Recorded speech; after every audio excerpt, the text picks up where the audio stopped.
My name is Lisa Kohler. I think I know a lot of you since it's a super friendly environment. Thank you all for welcoming me today. I am one of Al Gore's climate leaders. This is a picture that Mr. Gore and I took in Seattle this year. I am also the executive director of the Halton Environmental Network. We're a local nonprofit environmental organization operating here in the region of Halton.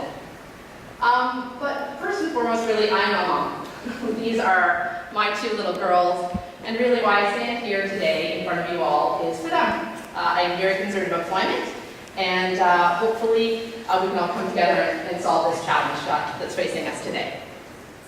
So this is a picture of our beautiful planet. It was taken by the Apollo mission, and it really shows, it was like the first illuminated picture of our planet. It really shows, I think, the beauty of our planet. Right now I have three really important questions to ask you all. Must we change? Can we change? And will we change? So let's first tackle, must we change? So this is really global warming. This is what we're talking about. This is science. It's been accepted since the 1800s. You can kind of see the solar radiation comes into our planet. Some gets released. Hopefully this is playing. Yep, and then you can see that some go out, which is awesome. That's what we want. However, right now, our atmosphere is becoming thicker and thicker and thicker due to all the pollutants going into it. So that energy that is getting trapped, that's what's making our planet warm up. So right now, this is what we're doing to our planet, 110 million tons annually. Here's a great diagram for you. It really shows you a bunch of different sources that we need to be concerned about. Here in Halton, I would say transportation is one of our largest concerns. This is a great graphic from the 1850s until now. You can see exactly what's going on in this picture. So we know right now that CO2 is being released faster in the atmosphere than any other time on the planet, any other time we can afford. This is a lot of energy. So much energy, I think this graphic, this really tells us to tell. That's a lot of energy. The hottest years recorded on the planet are the last 11, the hottest being last year.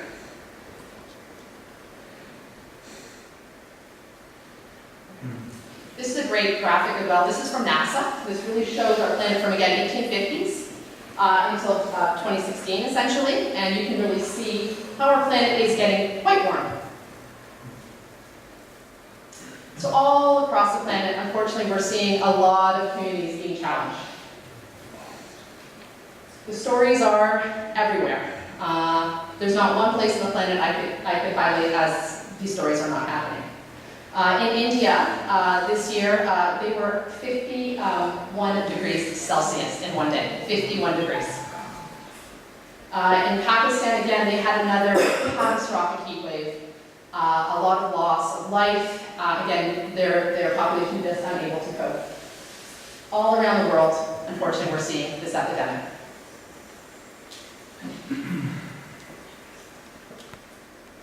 So 93% of that heat is being trapped into the oceans. You might say, well, why is that really important? It's super important. I'll get to that in a second. Here we can see, again, this is the heat, this is the ocean, this is what we're seeing, this is the graph. So I think this is the best example I have, actually. I don't know if anybody remembers Typhoon Haiyan. It was also known as Tropical Storm Yolanda in the Philippines. It was a devastating storm back in 2013. We have a lot of climate leaders now appearing from the Philippines because of the devastation that they saw. It was so catastrophic that the Pope actually ended up rushing to the Philippines, giving an open-air mass. He then took upon it himself to start discussing climate with world leaders. The Pope is extremely concerned on this issue. He's talked to almost all the world leaders. He will be at COP23 this year, and he is taking this quite seriously. This is another great graph. This shows the heat, the surface temperature anomaly, and if we look really closely on this graph, you can see Hurricane Sandy. I'm sure everybody remembers Hurricane Sandy.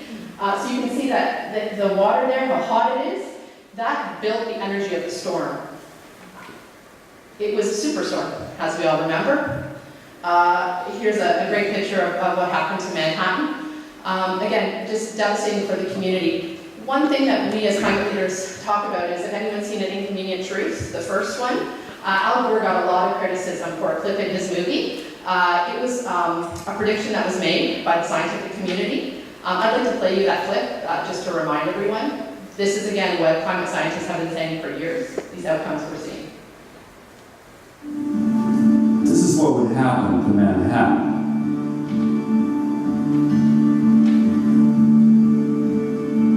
They could measure this precisely, just as the scientists could predict precisely how much water would reach the levees in New Orleans. The area where the World Trade Center Memorial is to be located would be underwater. The Hudson River, downtown Manhattan, was literally pouring into the ground zero site. Again, it was just a stark reminder for us all of the impact a storm surge could have on a populated city.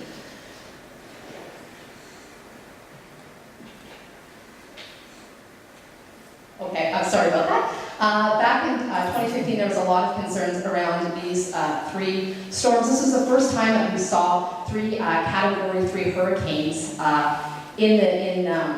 this is off, obviously, Hawaii, off the coast of Hawaii. So we've had a lot of concerns around this. Now, let's just skip to really this year. So this year, I'm sure Hurricane Harvey is fresh in everyone's mind. The devastating effects that we saw in Houston. And then we saw this beautiful lineup about a week and a half later. That's Tropical Storm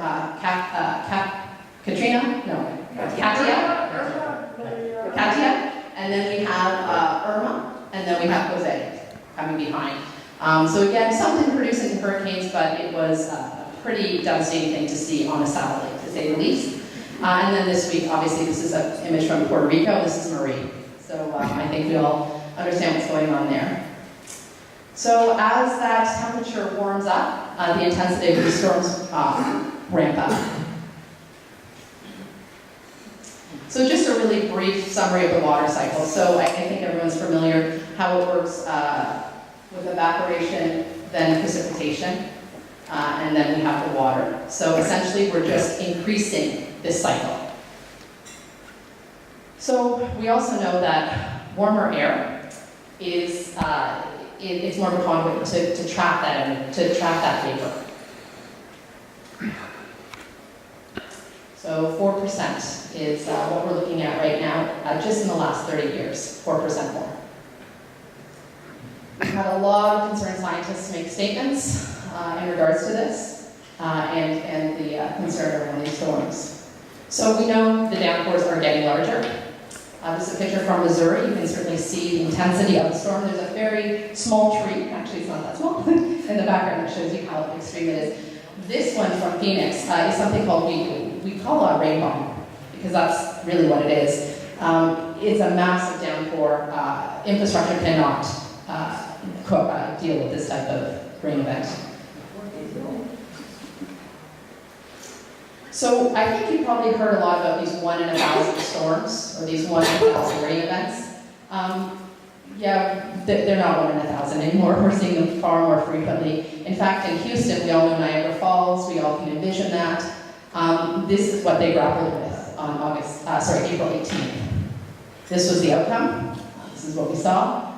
Again, the population was struggling. Houston definitely is having a challenge. I was talking to Winky about Kohler today. Again, it's not those 1 in 1,000 anymore. It's far more frequent. Just some of the issues that we're dealing with when it comes to these rain episodes. The gentleman holding on to his car frantically.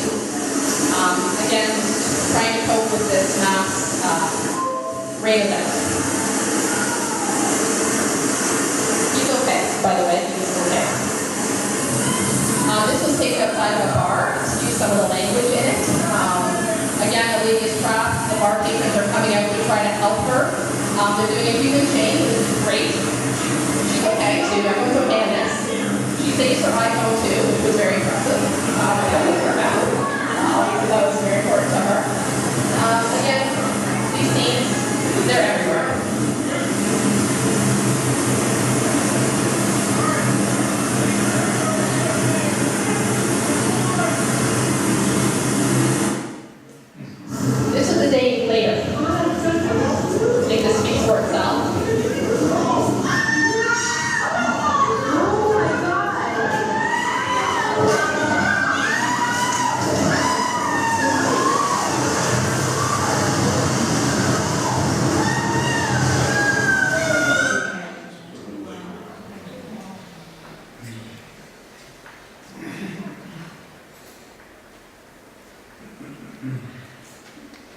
So we're looking at, just in the US alone, 400% increase for these types of storms. I'm sure everyone remembers Burlington. That happened very close to home, obviously in Quebec this year.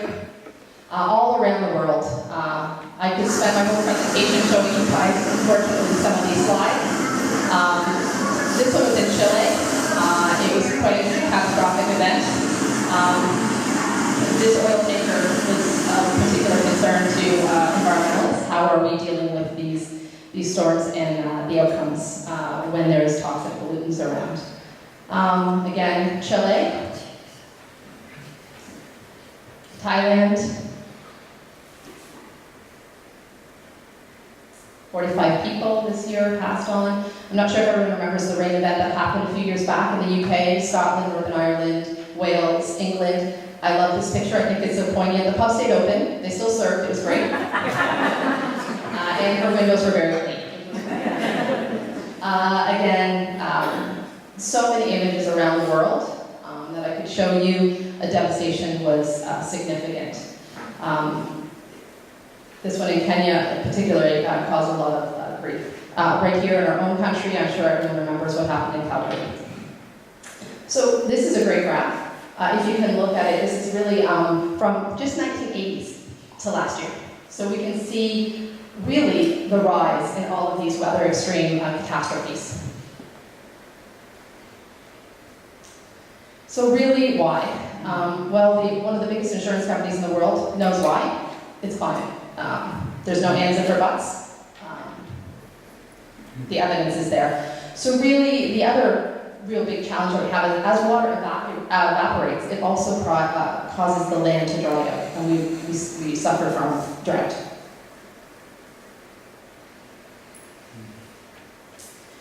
Again, I have a few images around the world of some communities that are suffering extensively from drought. This was the worst in 90 years. This is a particularly upsetting story out of India. The loss of life was devastating.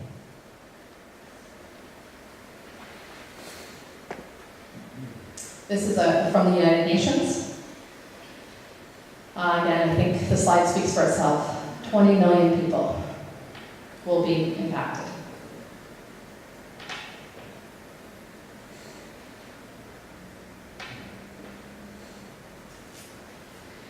Comes drought, comes fire. So that's the next challenge that we also face. This is just in the US, just to make everyone aware. So we can see the temperatures, and then we see the fire challenges.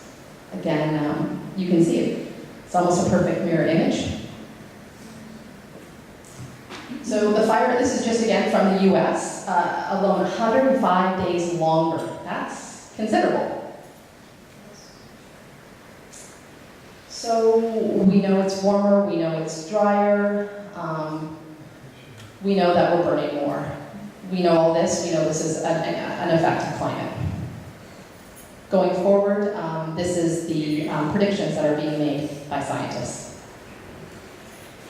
With the warming also comes more lightning strikes, and that is a concern. So just 1 degree, just increases about 10%, but 10% is enough. I'm sure everyone remembers Fort McMurray and the challenges that our country had around that. Again, the fire was significant. 88,000 people had to be evacuated. And I think this image just speaks for itself, the challenges that we saw with that fire. Burned longer, burned faster. It overtook that community. In Moscow, this is an interesting story. With fires, we had over 55,000 people actually perish in Russia. 4 months later, we saw an increase in food prices. This was the first correlation we could actually make to climate challenge with the increase of food. Here's a great graph that kind of shows you the world food prices, and then you can see the specific spikes to those challenges that I was discussing. And then all around the world, we're seeing food riots or food protests happening. So in Bolivia, this one particularly really kind of upsets me a bit about what's happening in Syria. This farmer being impacted significantly. And 60%, just in 4 years, 60% of their land is, you can't farm. Which led to the challenges in Syria and the 1.5 people pouring into their cities. This is actually from, I believe, the US State Department. It comes up at the very end. There was concerns around this well before the challenges occurred.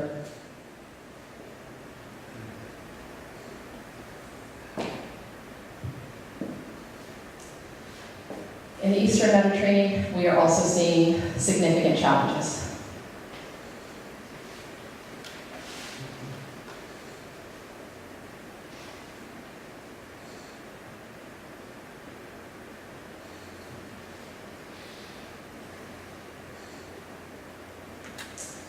And as we all know, this has become a huge issue for our world. The climate refugees, as that's the way climate scientists like to talk about what's occurring, the numbers are just increasing. Climate change will lead to challenges around food, water shortages, etc.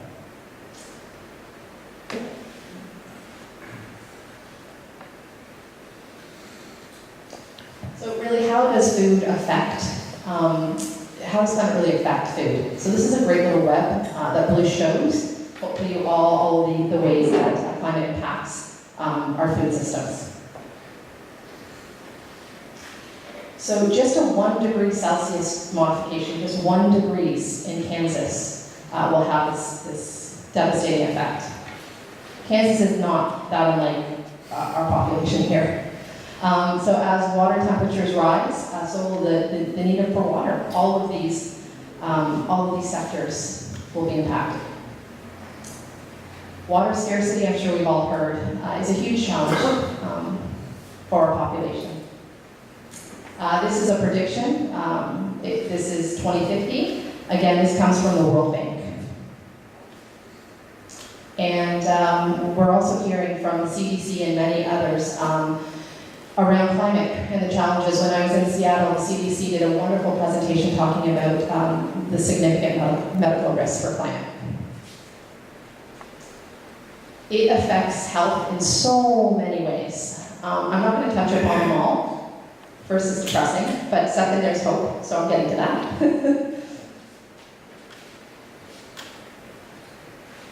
So really, with this disruption, we're seeing some challenges around infectious diseases. This is an interesting map of a few of those diseases that we can attribute to climate. West Nile being one that we might be familiar with, as well as Zika. Zika is now being found in Boston, is what the CDC reported. That was in the Seattle conference of this year. So runoff. So when we have these water incidences and we have these epidemics, we will see an increase in waterborne illnesses. We're certainly seeing this right now in the tropics, in the Caribbean, with the storms that have gone through. It is a significant challenge.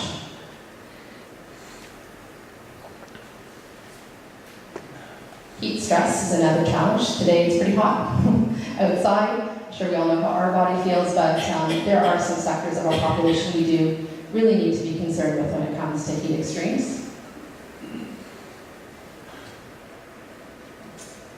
So heat extremes worldwide is a huge problem. It's the biggest one we have.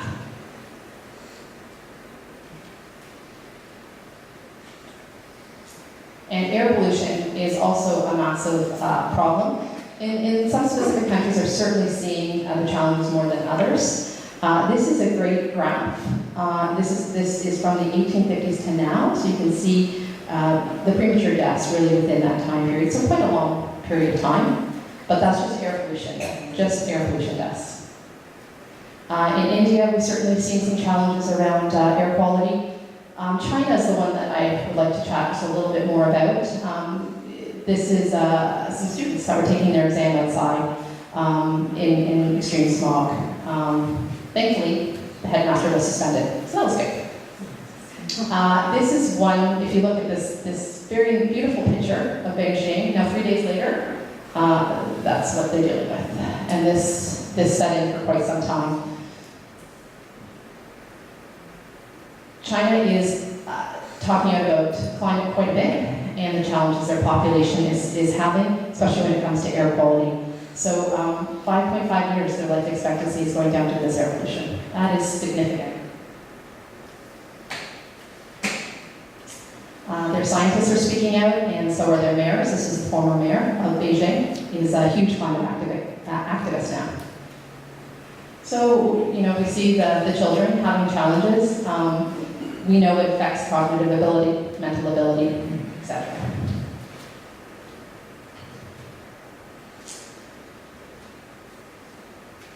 That's just every year. So let's pivot a little bit. Let's talk about the poles. They're an important part of climate. So the same storm that we saw in 2015, I think I referred to it earlier, we also saw some increases in the poles. This is just a picture of February 10th. You can see the heat all at the top. And again, this change might not seem significant, but it really is for ocean health. It makes such a difference, just this little bit of degree, specifically for our coral reefs. I'm sure Michael, you've heard Michael's stories about some of the reefs he's seen around the world and the challenges that are having. Again, healthy reefs, healthy fish, healthy places for people to gather food, etc.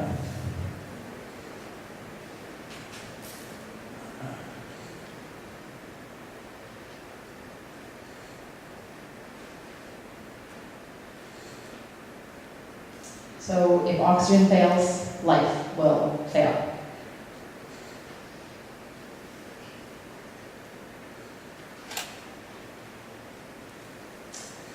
This is just a great slide to really show you just in a few years some of the glaciers and what we're seeing happens. Again, you can see the decline is significant. Let's just go to Antarctica for a moment. So this really shows the water underneath the pole. If you can see how it's moving. I'm not sure if anyone has heard of Larsen C in the audience. It was a huge ice mass. And unfortunately, this July, it did break off. So there is a lot of movement. We are quite concerned about the ice sheet. So this, we kind of know it's gone. So we need to adapt. And we can adapt. We can adapt.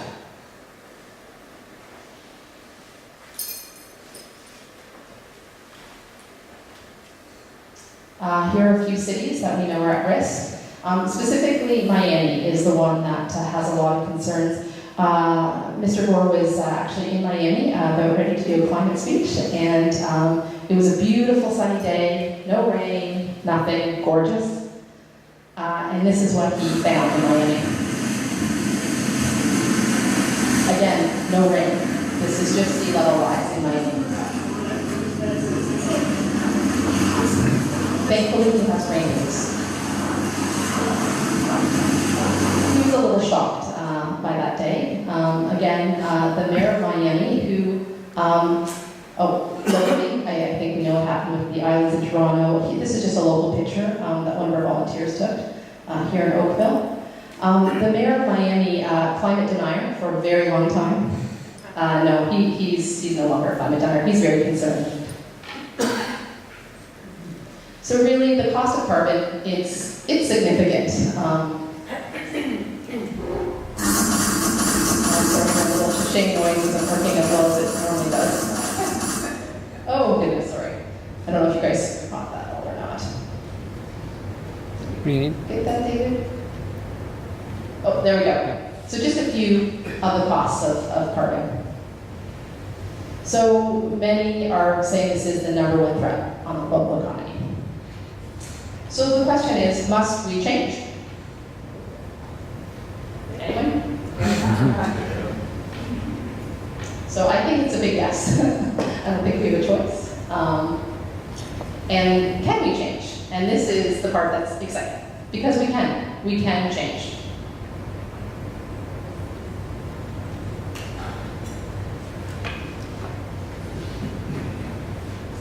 We do have solutions. We have green energy. Green energy, fantastic. The projections that we're seeing with green energy, so these are things like wind, solar, geothermal, all those great things. The reality, so much higher. We're exceeding our goals, not by 16%, by much higher. Again, this is global wind energy, just wind. This is just wind from the 1980s. We know that this renewable energy can help us. All around the world, we're seeing it turn communities into carbon neutral communities.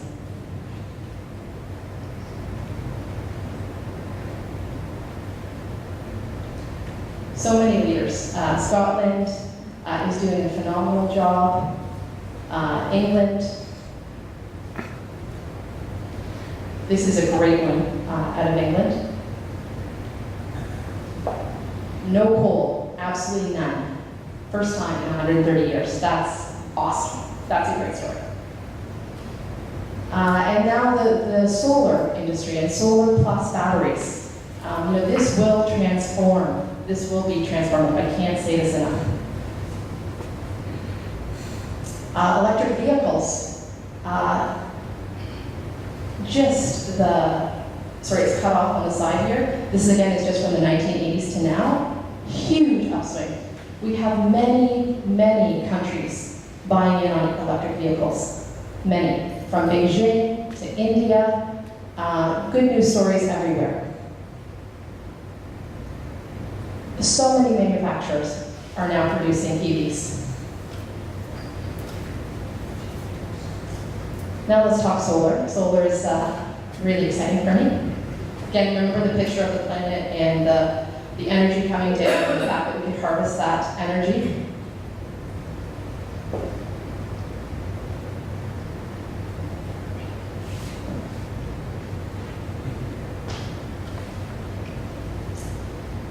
$75 times. I think that's significant. That's great.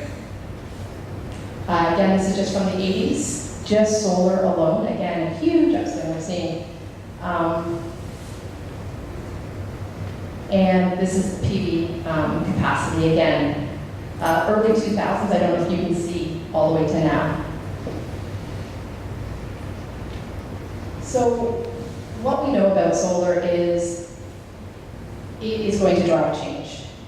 We know it. Consumers want it, people want EVs. We're seeing this. This is a quote from Goldman Sachs. It really talks about the market driving the change.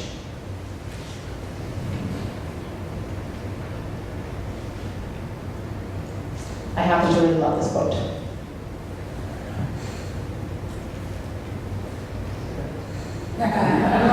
So again, a lot of people say Donald Trump pulled out of the Paris Agreement. Just so we're all aware, Donald Trump cannot pull out of the agreement. He cannot do that. It is in there until 2020, 3 months after the next US election. 3 months after. So really, do we have any history of this type of growth? Absolutely, the cell industry, 100%. Back in the 80s, AT&T were looking at the cell industry. It seems like a good idea. It seems like a market for it. We should put more money towards it.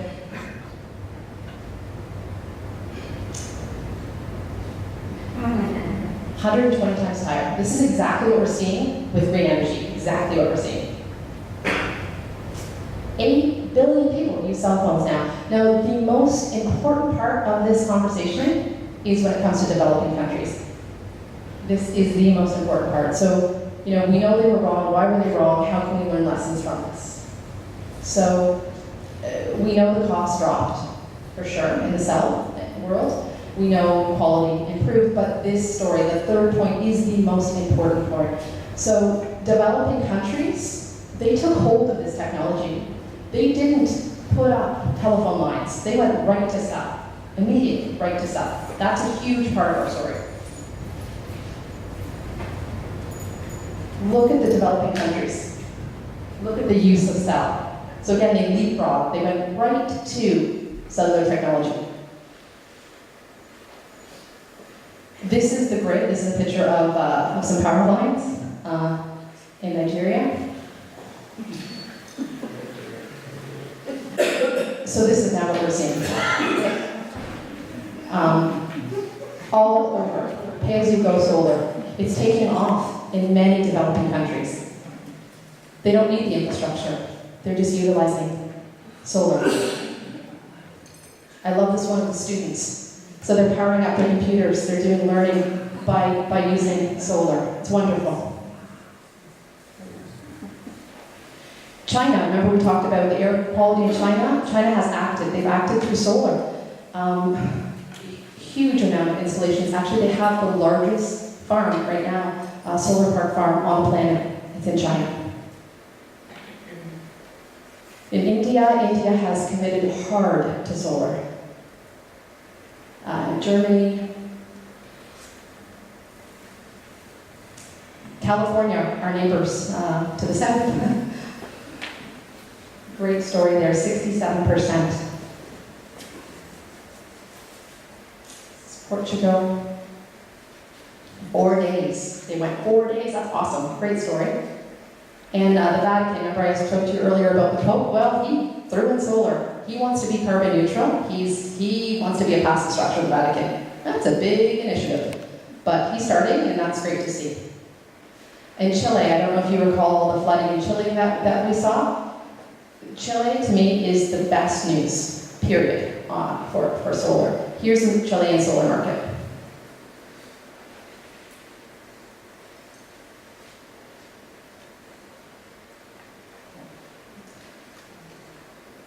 Watch this, 2005, just 2005. I think they're a committed country. What do you guys think? They are committed. They are doing great things. That just says it all. So again, remember that first graph I showed you. So again, this really tells us that we have the power, we have the energy at hand. We just have to utilize it. Another good news story is we're seeing a stop in our CO2 emissions. It's been flat for the last 3 years. Huge story. Let's build on that, right? That's great. I mentioned Paris before. Almost every country signed on. Here in Canada, we certainly have. We have cap and trade here in Ontario. We're doing great work locally. We have a lot more work to do, but we're doing great work too. We also have people heading to the streets, vocal, talking about climate. This was from New York. We had a similar climate movement here in Toronto as well. This is the one, the People's Climate March. We also had it going on in Toronto. So many people came out to show their support. Locally, we are doing things locally. My organization, we are working on a collective impact opportunity through the Ontario Trillium Foundation. We are looking to get more stakeholders involved. We want to really move the needle locally on climate. How do we do that? We're not sure. It's a theory of change. We're working on it now. Conservation Halton, the town of Oakville, the city of Burlington, the region of Halton Hills, the University of Guelph, University of Waterloo, many others are involved in this process, and we're all putting our heads together to try to figure out what we can do locally. I think it might be transportation, but we'll see. So I ask you all, do you think we will change? You guys aren't really, no, come on, really, will we change? Yeah, I should put so. I think we can. I think we have the power. I think we really must, because honestly, our world is really depending on that change. So thank you very much for your time. I appreciate it. I did bring some of this great information from Dr. Diane Sachs. She's the Environmental Commissioner of Ontario. Just all about climate, has some information on cap and trade, so if you'd like some more information, amazing resource. So thank you very much for your time.